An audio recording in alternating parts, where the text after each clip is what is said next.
Assalamualaikum guys, bertemu lagi dalam channel Dika Ros. Hari ni kita nak review OBD Meter 2 yang jenis ni ya. Okey, nanti aku bagi kat hampa link untuk dapatkan dia punya pembelian dia kan. Okey, nanti aku letak link kat bawah tu. Okey, hampa beli jenis ni bagus sebab apa? Kalau jenis lain dia tak boleh nak scan apa kadang-kadang kita punya meter ni naik indikator kan. Biasalah kadang masalahnya akan naik lampu lambang check engine ni ya. Ni. Okay, tadi dah clear lupa nak tunjuk. Tapi dia bila dia naik ni, contohnya biasanya sensor O2 auto oksigen tu kan yang dekat exhaust tu. Masalah itu kadang-kadang lama dia kotak, dia akan naik lambang check engine ni lah.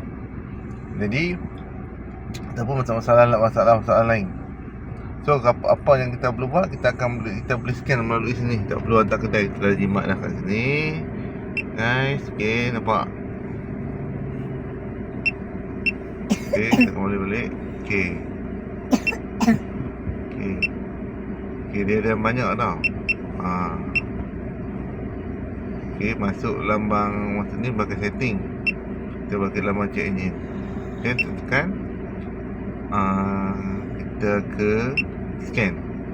Bila kita scan, dia akan naik. Kalau ada error code, dia akan naik kat sini lah.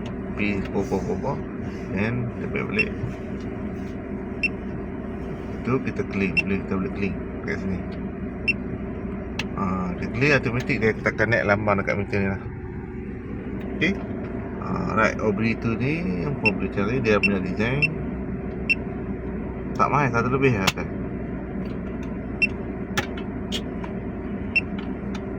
Nampak?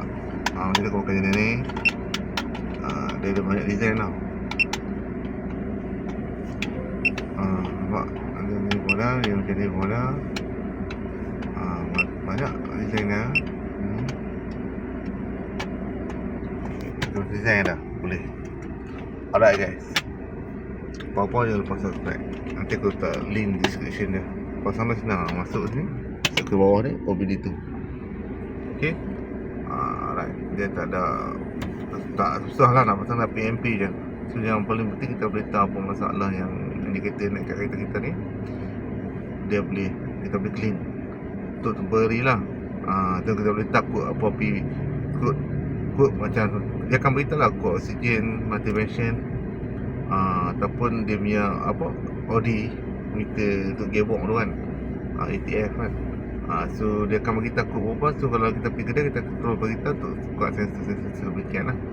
Itu ada kelebihan kita pakai meter OBD ni. Alright guys, jangan lupa subscribe. And then kalau minat, nanti saya akan letak tag dia punya pembelian tu kat bawah. Korang klik yang tu. Alright, bye guys, jumpa lagi.